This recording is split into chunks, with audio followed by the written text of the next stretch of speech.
Well, what's up, Resonate Church? Hope you are doing well. We are starting a new sermon series, Community, reflecting the revolutionary love of God. So this is some content that I'm so excited for as we think about really what does it mean for us to be able to share, really what does it mean with this love of God in our lives. And in this last year, a obviously unique year in this. And as we think about the community that we're experiencing, I would say globally, this is at an all-time low. And full disclosure, when we talked about this idea for a sermon a few months ago, our idea was, hey, by April, we'll be able to have this thing wide open. We'll be able to engage this. And I know that that's not the same everywhere, but we believe that this is really a moment for us to be able to press into community in a profound way and to be able to say, hey, this is the vision. Can we remember what the vision is for our lives? And so you think about, maybe it feels like a long time since you've had someone over at your house and just been able to say, hey, we can get a group of people and we can share a meal and laugh together.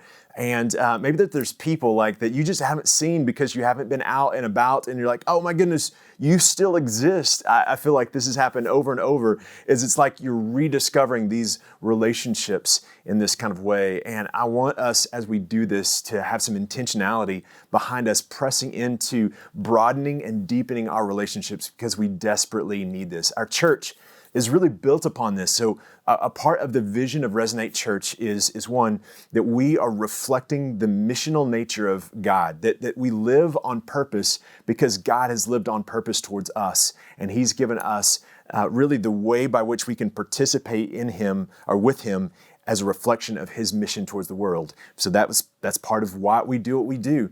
The other significant aspect, if you think about two rails that Resonate runs on, is the fact that God created a group of people to live in community, and it reflects really what His image is in us. And this is the church.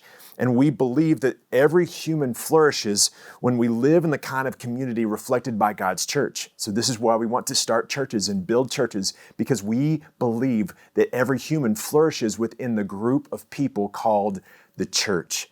And so in this, we want to build this and we want to deepen this and we want to understand this. And I believe that you were called to live in a depth of transparency, authenticity, of connection with other people that is mind-blowing. And once you experience it, you will never want anything else. So I want to unpack what that looks like, because I think that we are all living in a deficit of this, and to be able to really figure out what it means for us to live in this in the next few weeks. So I want to start at the very beginning. I want to start with Genesis, because in Genesis, we see some key ideas that I think are essential for us to understand. It says this in Genesis 1, verse 9. It says, God says, let the waters beneath the sky flow together into one place so that dry ground may appear. And that this is what happened. And God called the dry ground land and the waters the seas. And God saw that it was good. And the land produced vegetation, all sorts of seed-bearing plants, and the trees with seed-bearing fruit. And their seeds produced plants and trees of the same kind. And God saw that it was good. In verse 17, God set these lights in the sky to light the earth, to govern the day and the night, and to separate the light from the darkness. And God saw that it was good. So that God created the great sea creatures and everything that lives, that are there scurries and swarms in the water, and every sort of bird that producing offspring of the same kind. And God saw that it was good. You're starting to see a little bit of a pattern here, right? God made all sorts of wild animals, livestock, and small animals, each able to produce offspring of the same kind, and God saw that it was good. Then God looked over all that He had made, and He saw that it was very good. You have all this creation narrative, and God saying, hey, this is good. This is what goodness is. This creation reflects my image. And then we get to chapter 2, verse 18, and God said, it is not good for the man to be alone. In all this stuff, He's saying, this is good, this is good, this is good, this is good. This is how it's intended to be. Let me unpack, let me show you, this is not how it's intended to be. It is not good for man to be alone. This is the first negative statement uttered in the Bible. This is the first clarity on what is good and what is not good. That God is dividing and saying, hey, this is the intent, this is not the intent. And so as we look at this, this is significant for us, because as we see that this is really essentially that being alone is not God's intent.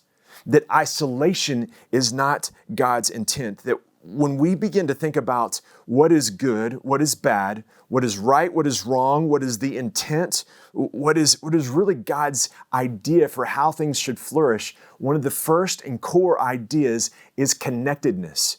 Even this whole idea that we would begin to take and understand heaven and hell, right? The idea of what is intended and what is not intended. When we think about heaven and hell, oftentimes we think about the fulfillment of our desires. So, man, this was heaven, right?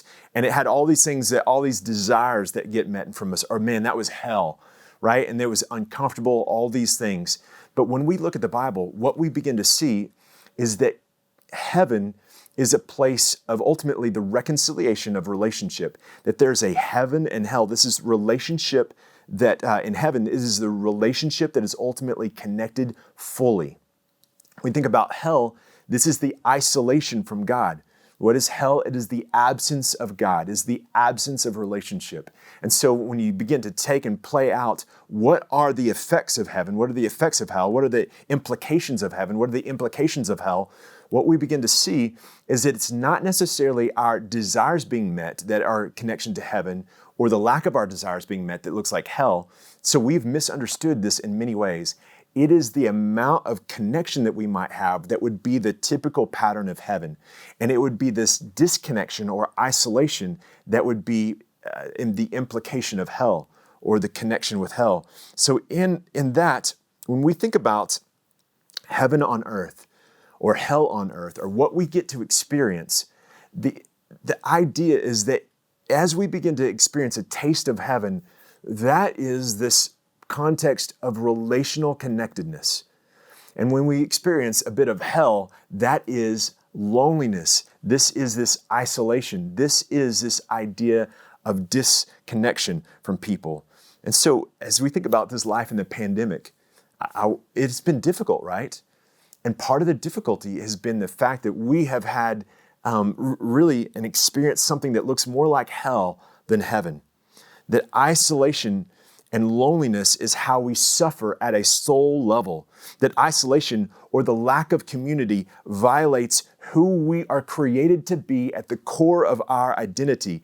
This is a violation of the imago Dei or the image of God. When we have disconnection, when we have isolation, when we have loneliness, when we are alone, this is not just an emotion. This is something that is violating the core of how we're created to be from our God. So what isn't good?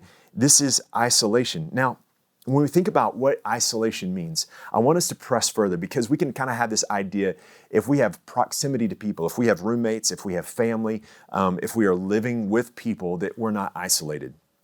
So sometimes we think about isolation as like, oh, that's the Unabomber, right? That's the guy who lives out in the woods, hasn't seen anybody. I read a book this summer on people that lived in central Idaho around nobody and just the crazy nature. And it's clear that when we are isolated, there is a sense, or when we're physically isolated, there's a sense of losing our mind. But I think that we can begin to really misunderstand what isolation and what connectedness means, because we can take and we can begin to believe that it's just proximity to people. But the way by which God operates in terms of us having connection to Him and connection to other people is much, much deeper. In 1 John chapter 1, verse 3, there's this word that he uses to connect the idea of the fellowship or koinonia that we have with God being equivalent to the koinonia or the fellowship that we have with other people. And he's using these same words to be able to say, hey, there's a vertical relationship that we have this koinonia with, this connection with, and also we have this horizontal relationship. And those are using the same ideas, that our vertical relationship with God, where we begin to say in a really positive way that you know all of me, that there's nothing hidden from you, God, that you know my inmost thoughts, that you know the motivations of my heart. This same idea that we begin to apply towards the community that we're supposed to live in. And this is profound because it is more than just the proximity of people. It is the proximity of our souls to people. And this is huge. It's not just our bodies that are connected, but it is our souls that are connected. And this is what Christian community looks like. This is what is profoundly made in the image of God. Now, when we think about this, here's how we go back. And it says in this, when he's talking about in Genesis 1, verse 26, how he created the image of who we are. It says this, God said, let us make mankind in our image, in our likeness. Now, one of the things that we typically see ourselves is an individual, and we were made by an individual as an individual, but I want you to get the very core of your identity is connected, like in our image, this idea of God being the Trinity, and I'm not going to get into the nuances of the Trinity in this, but as we begin to think about the Trinity being this community of God the Father, God the Son, and God the Holy Spirit. And as they begin to operate in some sort of relationship to each other, this is out of this likeness that we were created. Now we have a soul, and that is this connection between earth and heaven, right? But there's this sense of us being able to say God is using the plural first person pronoun to be able to help us to understand how we're to identify ourselves and how we're to identify us as made in his likeness, being something that is not just individual, but people in community. And so this is this core idea that you are made to be in community, and not just to be in proximity, that you're made to be in this depth of community. So when we think about the gospel, there's this idea that we are fully known and fully loved. That there is nothing that's keeping us from other people, that there's not a veil between us, there's not any barriers between us. And the way by which this works together is that fully loved allows us to freely be fully known. And to be able to say, hey, if I'm fully loved, then I can be fully known. And oftentimes when we disbelieve that we are fully loved, it keeps us from being able to be fully known, that we keep barriers in our souls to keep us from ultimately pressing into this. And this is what is key, as we begin to think as people who've been given the gospel, that Jesus came and gave to us his unconditional love, demonstrated on the cross, his ability to say, I put you first, I sacrifice for you, it is for you that I give my life. And as we begin to think about that vertical relationship now begins to inform our horizontal relationships, for us to be able to say that same thing as we begin to say, as a Christian community, we live as Christ lived, fully loving and ultimately allowing us to be fully known. So let me press into this, that really living in community is core to our identity. I want you to get that. Living in community is core to our identity. As you begin to think who you are, this is where we have to break down some of the things that somehow erode community and erode connection. And we live in a world where our identity is not connected to other people. Our identity is radically individualized. So we think of ourselves as I am an individual. And that motif and that idea has been accelerated further and further and further. So now when we begin to think about what it looks like for us to live the good life, we have a clear understanding of what that means. So let me give you an illustration of this. As we think about these three ideas as being core to our flourishing, that we would have this sense of purpose, that in our lives, for us to live in a way to flourish in our lives, we have to have some sort of a purpose, right? We have to have some sense of being able to say, we have to have something in this container that allows us to say, this is really what I'm giving my life to. And if I don't have purpose in my life, meaninglessness begins to creep in, that I don't know really what I'm aiming at. And then we have this idea of community, this idea that I wasn't meant to be isolated.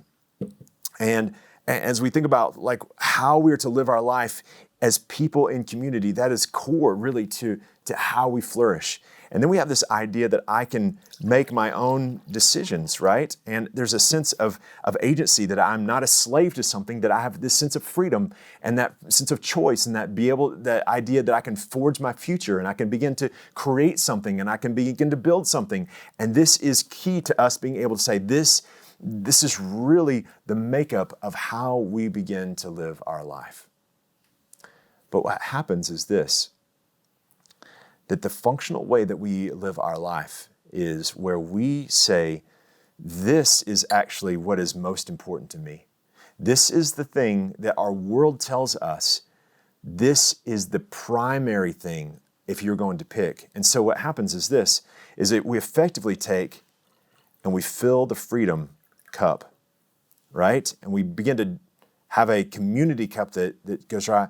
And then we take our purpose and we begin to say, this is really what my life, and this is really what it looks like for me to be able to say, this is the good life. And then when we begin to think about how we live our lives and begin to say, I want to have control. I want to make sure that I'm in charge. I want to make sure that I'm calling the shots, that at the very core of myself, it is me being able to say, I get to choose. I get to control. I get to be the king of my life. And so what happens is in this, as we just think, okay, this is what this looks like, and our freedom bucket just begins to overflow. And we just continue to say, this is what is most important to us. And it just begins to have this sense of being able to say, my primary idea in my life is for me to have the control, for me to have this freedom, for me to be able to do this. And what we don't understand is how this affects the other two buckets.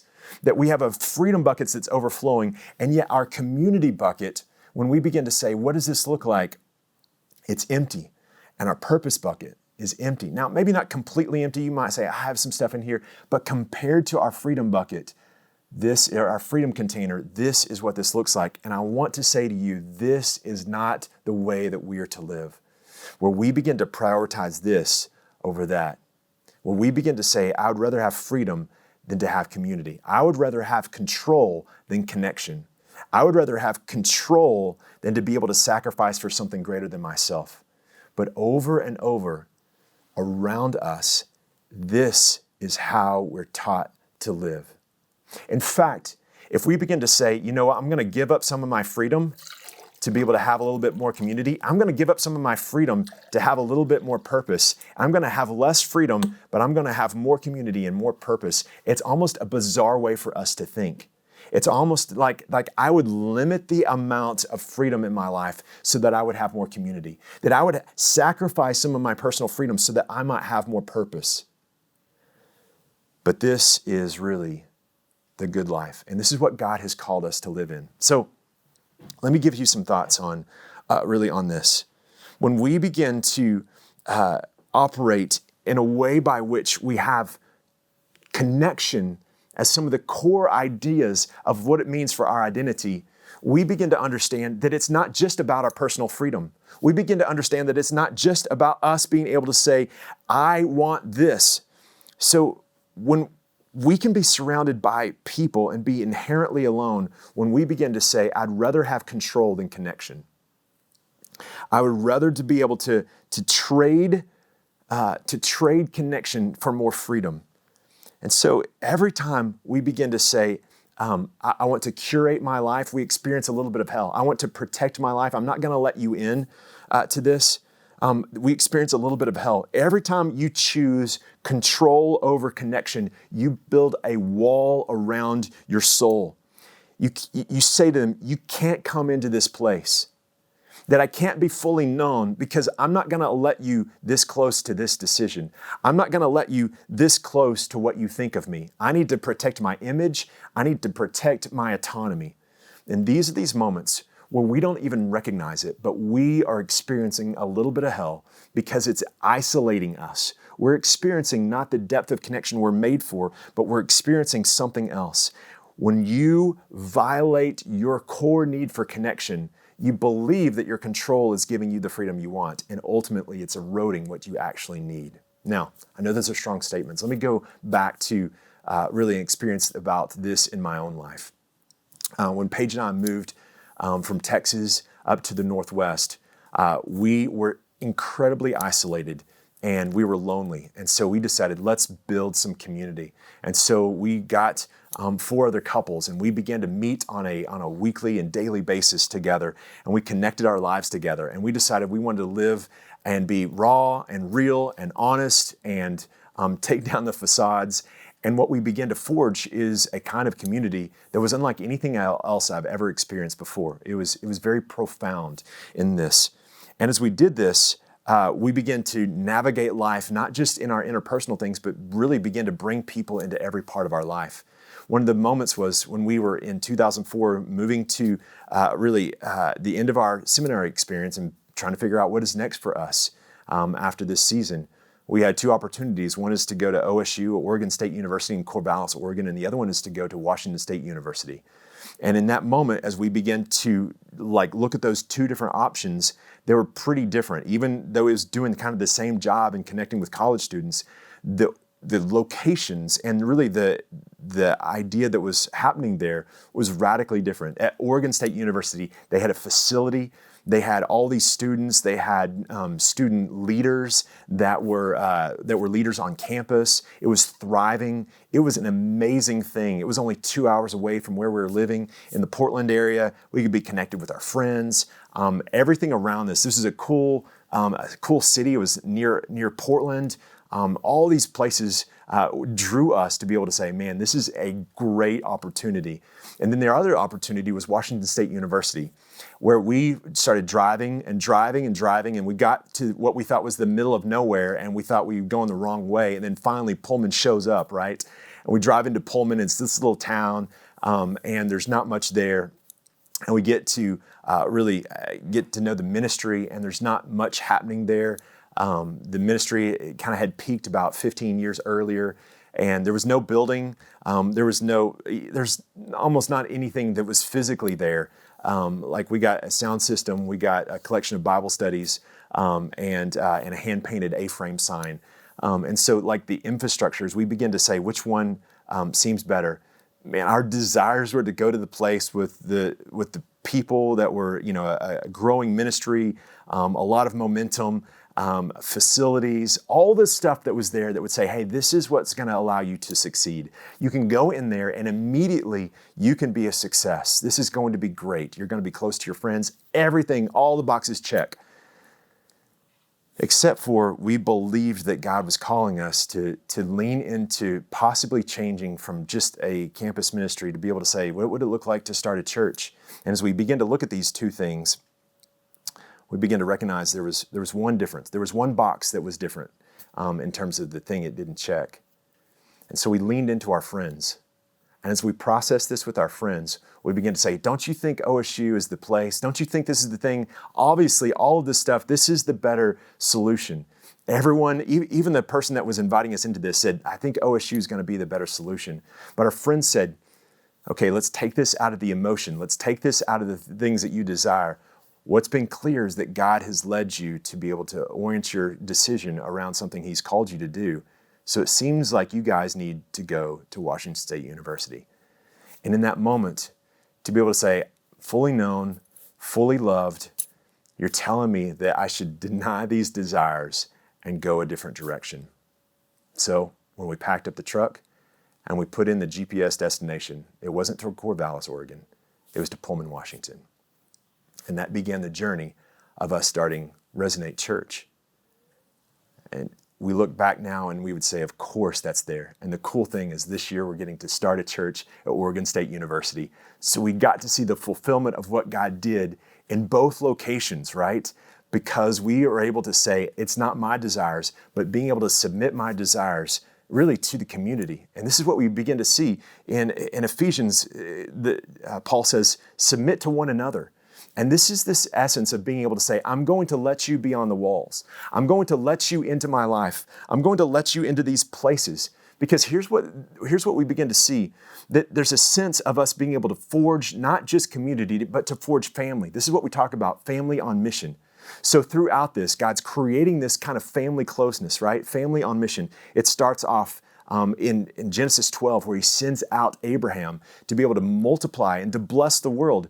And we begin to see that articulate out, and we begin to see that flesh out. And then what happens is Jesus comes along and begins to radically help us to understand how we live in community that's not just our biological family and the closeness that we have with our biological family, but there's a spiritual aspect to this. He says this in Mark 3:33, "Who are my mother and my brothers?" He asked. Then He looked at those seated in a circle around Him and said, "Here are my mother and my brothers. Whoever does God's will is my brother and sister and my mother." This is a profound thing that we begin to see Jesus break open this idea of really how we are to articulate our life together. And at our core, everyone wants to be a part of this sense of family closeness. And we want to live our lives fully known, fully loved. And if we don't let people into our lives, here's my hunch, is that we're not letting God into those places either. The way that we interact with people and the way that we interact with God are fully connected. So oftentimes, we don't think we're fully loved, and so we don't want to be fully known by God or other people. At our core, this is what we want, but we don't know how to do it. And so here's my advice for us, is to be courageous. Go first. Take this step of faith that you begin to believe that God loves you unconditionally. Take a step of faith that you deeply want that same thing in the relationships around us, to be fully known and fully loved. And we might not do this perfectly. It might be that we're going to fail. We're imperfect in this, but for us to be able to have a vision for our lives and the community together and say, this is who we want to be. This is what we want to look like. And so as Jesus says this to us, we begin to operate out of this idea of a family closeness, loved together. And this gives us the clarity when he begins to set this and say, this is how you're to articulate. Here's what people begin to live towards that family idea. It says this in Acts. It says, they devoted themselves to the apostles' teaching and to fellowship and the breaking of the bread and to prayer. Everyone was filled with awe at the many wonders and signs performed by the apostles. All the believers were together and had everything in common. They sold property and possessions to give to anyone who had need. Every day, they continued to meet together in the temple courts. They broke bread in their homes and ate together with glad and sincere hearts, praising God and enjoying the favor of all the people. And the Lord added to their number daily those who were being saved. I think this is key for us to be able to understand this idea of devotion. And one of the key things that we're to be devoted to is the fellowship of the believers, for us to be devoted to community. That this is not one of those things that we say, I'm a part of Resonate Church, so I go to these things. No, I'm a part because I'm integrated into these relationships. That we begin to have this idea of devotion to fellowship. Now, over the last year, we have developed habits. And these habits were impressed upon us, not things that we chose, but nevertheless, in our lives, what can happen is that now we live in a more isolated environment, and the habits of our lives are going to have intentionality towards this for us to change this. So for us to be able to say, and again, as it is legal to do so, and it is appropriate to do so, we begin to say, what does it look like for us to be devoted to fellowship?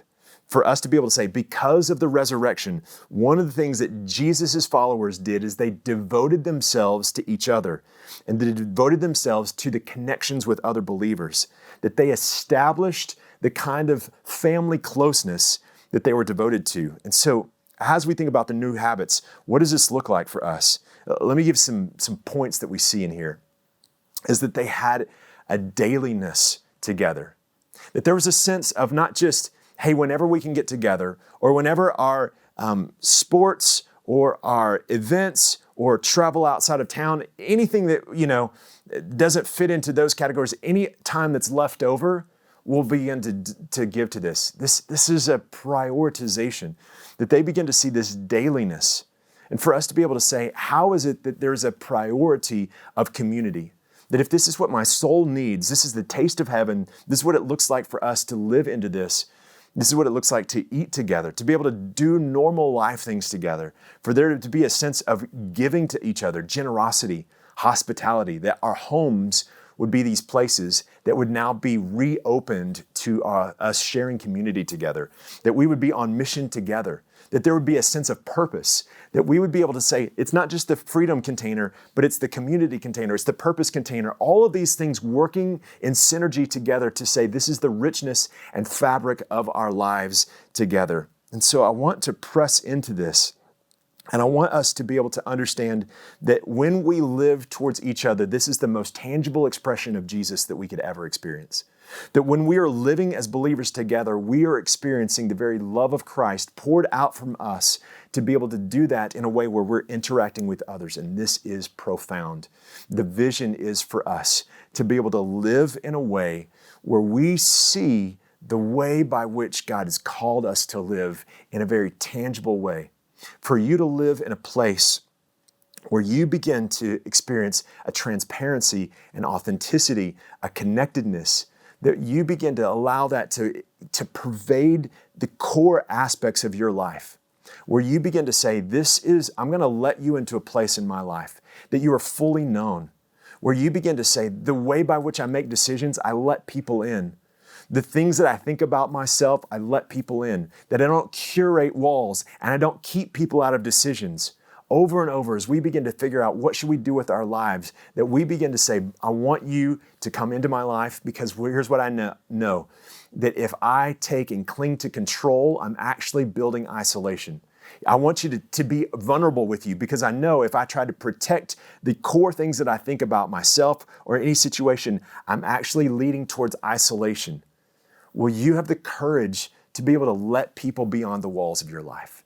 As you do, and you let people into your life, and you begin to trust them, here's what's going to happen. You will have a deeper connection, that you won't be isolated, that you will have this rich community around you, that you will be known, that you will be seen, that the very tangible presences of God's love will be so revealed to you. It won't be perfect. There's going to be fails. But can we begin to believe in this? Can we have faith in this? Can we begin to say, I'll take a step, and even if I'm burned, this is worth giving my life to?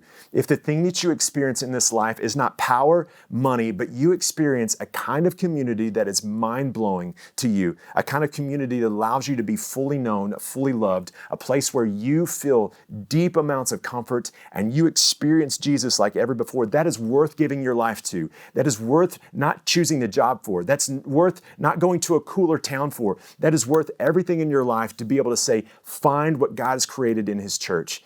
Find this, build this, be a part of forging this thing out of your very core desires. This is what God has called us to do. And what I love is this, is when people find this, it is revolutionary to their life. Over and over the last 1,000 stories of people who've decided to get baptized, we see a consistent theme.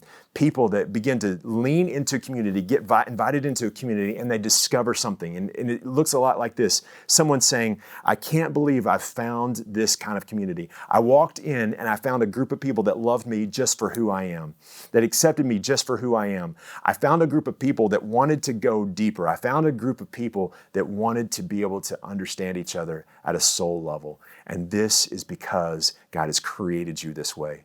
So let us not exert control at the cost of connection. Let us be people that go and pursue the very core of our identity in terms of our connectedness. Let's be a family on Mission Resonate. Let me pray for us.